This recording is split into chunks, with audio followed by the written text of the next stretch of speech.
શ્યામ બાબા કી જાય. સાચી વાત છે. શરૂઆત એક એવા રહસ્યથી કરીએ જે સીધા મહાભારતના સમયમાં લઈ જાય છે. એક એવો મહાન યોદ્ધા જેણે યુદ્ધ શરૂ થતા પહેલા જ પોતાનું માથું દાનમાં આપી દીધું. સાચી વાત છે. અને આજે સદીઓ પછી એ જ યોદ્ધા લાખો લોકોની અતૂટ આસ્થાનું કેન્દ્ર છે. હા, બિલકુલ. રાજસ્થાનના સિકર જિલ્લામાં આવેલું ખાટુ ગામ આજે માત્ર એક ભૌગોલિક સ્થાન નથી, પણ શ્રદ્ધા, વાસ્તુકલા અને આજના સમયના આયોજનનો એક વિશાળ મહાસાગર છે. સફર ખરેખર રોમાંચક રહેવાની છે.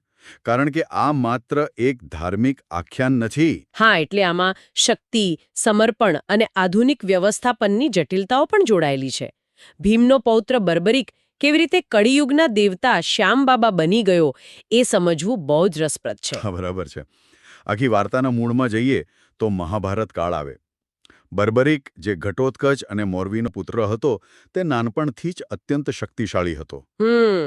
મેં સાંભળ્યું છે કે એણે ભગવાન શિવની અત્યંત કઠોર તપસ્યા કરી હતી. હા, અને શિવજી પ્રસન્ન થયા એટલે એમને 3 દિવ્ય બાણ મળ્યા હતા.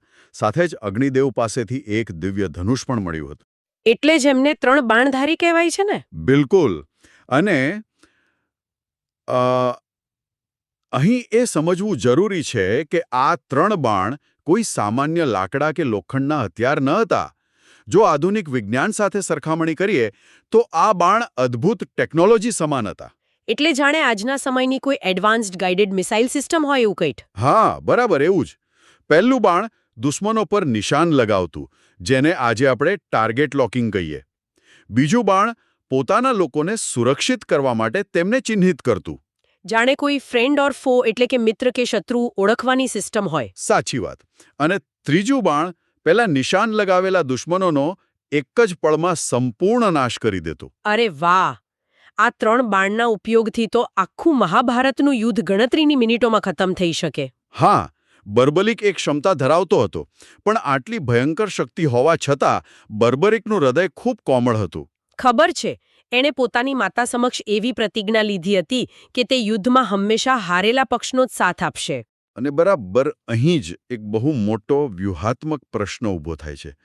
જ્યારે મહાભારતનું યુદ્ધ શરૂ થવાનું હતું, ત્યારે બર્બરિક તેમાં ભાગ લેવા નીકળ્યો.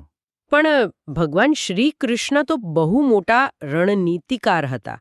તેઓ આ પ્રતિજ્ઞામાં રહેલું ભયંકર જોખમ તરત સમજી ગયા હશે. બિલકુલ. એક એવો યોદ્ધા જે હારેલાનો સાથ આપશે અને જેની પાસે અચૂક શસ્ત્રો છે, તે યુદ્ધમાં પ્રવેશશે તો શું થશે? એ કૃષ્ણ ભગવાન જાણતા હતા.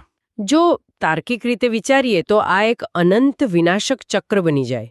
જો બર્બરિક કૌરવોને હારતા જોશે તો તે કૌરવોના પક્ષમાં જતો રહેશે અને પાંડવોનો નાશ કરવાનું શરૂ કરશે. હા, પણ જેવો પાંડવોનો નાશ શરૂ થશે એટલે પાંડવો હારવા લાગશે. બરાબર પકડ્યું. અને તેની પ્રતિજ્ઞા મુજબ જેવો પાંડવ પક્ષ નબળો પડશે, તેને તરત જ પક્ષ બદલીને પાંડવો તરફથી લડવું પડશે. ઓહો, આ તો એવું થયું કે વારાફરતી બંને પક્ષોનો નાશ થતો જ રહે. અંતે યુદ્ધ ક્યારેય પૂરું જ ન થાય. સાચી વાત છે. માત્ર બર્બરિક જ એકલો જીવતો બચે અને બાકી બધા જ માર્યા જાય. આ એક સંપૂર્ણ ઝીરો સમ ગેમ છે. ખરેખર આ બહુ મોટો પ્રશ્ન હતો.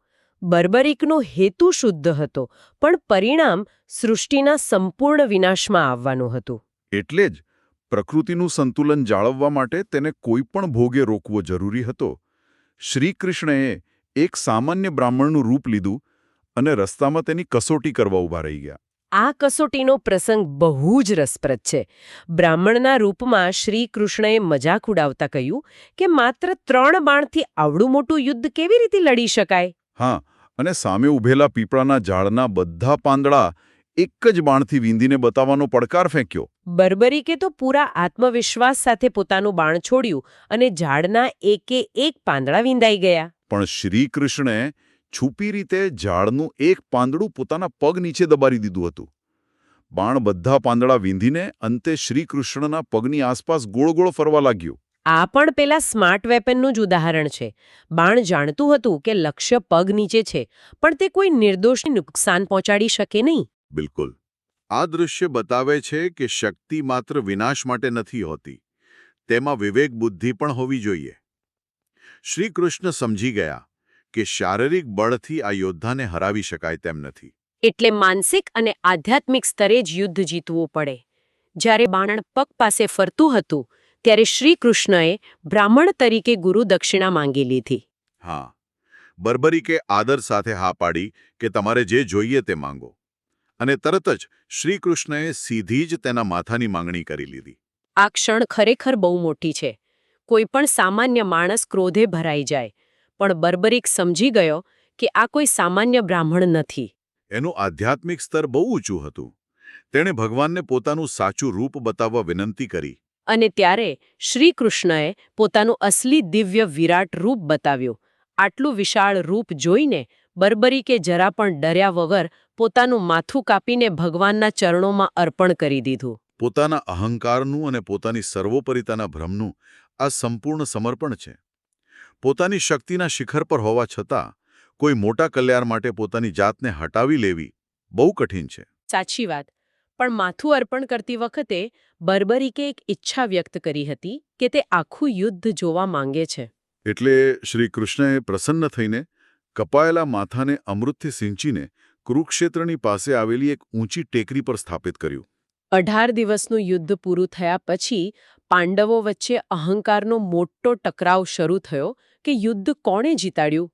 અર્જુનને ધનુષ પર ગર્વ હતો તો ભીમને પોતાની ગદા પર, એટલે શ્રી કૃષ્ણ બધાને બર્બરિકાના માથા પાસે લઈ ગયા, કારણ કે એ જ એકમાત્ર સાક્ષી હતો. અને બર્બરિકના માથાએ જે સત્ય કહ્યું તેણે બધા પાંડવોના અહંકારને તોડી નાખ્યો.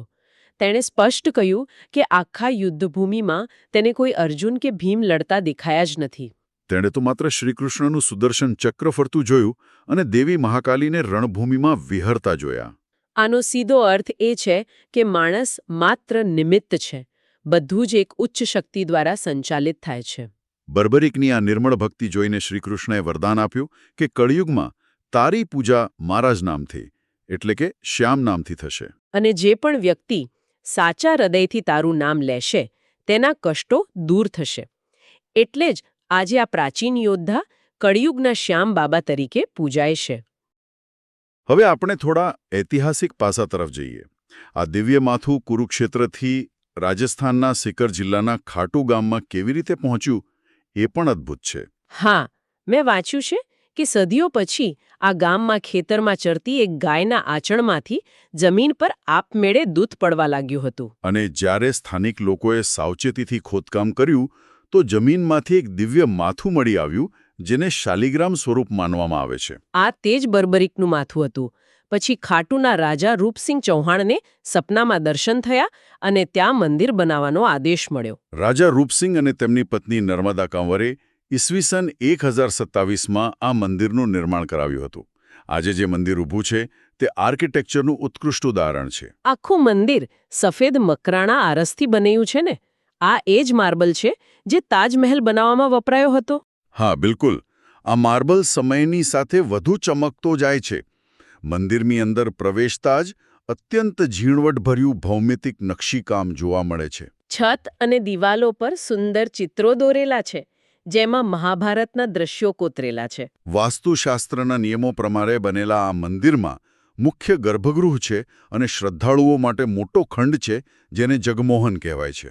ગર્ભગૃહમાં બિરાજમાન શ્યામ બાબાની મૂર્તિની આંખોમાં રહેલી કરુણા ખરેખર શાંતિ આપે તેવી હોય છે. મૂર્તિને રોજ નવી રંગબેરંગી પાઘડી, તાજા ફૂલોની માળાઓ અને કિંમતી ઘરેણાંથી સજાવવામાં આવે છે. મંદિરમાં રોજ વહેલી સવારે થતી મંગળા આરતીમાં શંખ અને ઘંટનાદનો અવાજ આરસની દિવાલો સાથે અથડાઈને એક અલગ જ શાંતિ આપે છે. અને પેલી ફૂલોની હોળી તો એક અલગ જ ઉત્સવ છે.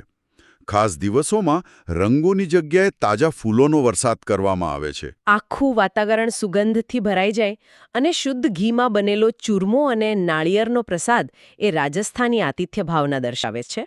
આ બધી શ્રદ્ધાની સાથે આજના સમયનો વ્યવસ્થાપન પણ એટલું જ અદ્ભુત છે. દર વર્ષે આવતો ફાગણ મેળો વિશાળ જનમેદનીનું એક ઉત્તમ ઉદાહરણ છે. લાખો લોકો પોતાના હાથમાં નિશાન લઈને પગપાળા ચાલીને આવે છે. આટલી વિશાળ ભીડ ને સંભાળવી ખરેખર અઘરી વાત છે. પણ પ્રશાસને બહુ સરસ વ્યવસ્થા કરી છે. આધુનિક કોરિડોર, પીવાના પાણીના પ્લાન્ટ્સ, મેડિકલ સેન્ટર્સ અને વૃદ્ધો માટે ખાસ લાઈનો બનાવી છે. પ્રાચીન ઐતિહાસિક સ્થળો આધુનિક સિસ્ટમ્સનો કેવી રીતે ઉપયોગ કરી શકે તેનું આ જીવંત ઉદાહરણ છે. સાથે જ આસપાસનો વિસ્તાર પણ સાંસ્કૃતિક વારસાથી સમૃદ્ધ છે. શ્યામકુંડ અને નજીકના માંડવા તથા ફતેપુર જેવા ગામો તેમની જૂની હવેલીઓ માટે પ્રખ્યાત છે. એટલે આ સમગ્ર વિસ્તાર રાજસ્થાનની કળા અને સંસ્કૃતિનું કેન્દ્ર છે. આ બધી જ વાતો વાસ્તુકલા અને લાખો લોકોની શ્રદ્ધા જોતા એક બહુ મોટી શીખ મળે છે. સાચી વાત. સાચી તાકાત હથિયારોમાં નહોતી. જે યોદ્ધા પાસે આખી દુનિયા જીતવાની શક્તિ હતી, તેણે પ્રકૃતિના સંતુલન માટે પોતાનો અહંકાર છોડી દીધો. અને આ સમર્પણ જ તેને કાયમ માટે અમર બનાવી ગયું. જેણે હારેલાનો સાથ આપવાની પ્રતિજ્ઞા લીધી હતી, તે આજે આખી દુનિયામાં હારે કા સહારા તરીકે ઓળખાય છે. જ્યારે કોઈ વ્યક્તિ જીવનના સંઘર્ષોથી થાકી જાય છે, ત્યારે ખાટુ શ્યામ મંદિર આશા અને આશ્વાસનનું કેન્દ્ર બની જાય છે. સાચું સમર્પણ ક્યારેય વ્યર્થ જતું નથી. ખરેખર આ માત્ર ભૂતકાળની વાર્તા નથી, પણ વર્તમાન માટે એક બહુ મોટો પાઠ છે. બર્બરિકનું બલિદાન, અદ્ભુત આર્કિટેક્ચર અને શિસ્તબદ્ધ વ્યવસ્થાપન બધું જ અનોખી ઊર્જા આપે છે. અને આજના સ્પર્ધાત્મક યુગમાં જ્યાં દરેકને માત્ર વિજેતા બનવું છે, ત્યાં પોતાના અહંકારને પાછળ રાખીને સૃષ્ટિના કલ્યાણ માટે બલિદાન આપવાની વાત બહુ જ પ્રસ્તુત છે. સાચી જીત બીજાને હરાવવામાં છે કે પોતાના અહંકાર પર વિજય મેળવવામાં છે, એ વિચારવા જેવી વાત છે. બિલકુલ. આ જ આસ્થા અને સમર્પણની સાચી શક્તિ છે. તો જ્ઞાન અને ભક્તિથી ભરેલી આ સફર અહીં જ પૂરી કરીએ. આવી જ રીતે નવી વાતો અને ઊંડાણપૂર્વકની માહિતી મેળવતા રહેવા માટે આ ચેનલને લાઇક, શેર અને સબસ્ક્રાઇબ જરૂરથી કરજો, જેથી ભવિષ્યમાં આપણે ફરી મળી શકીએ. શ્યામ બાબા કી જય.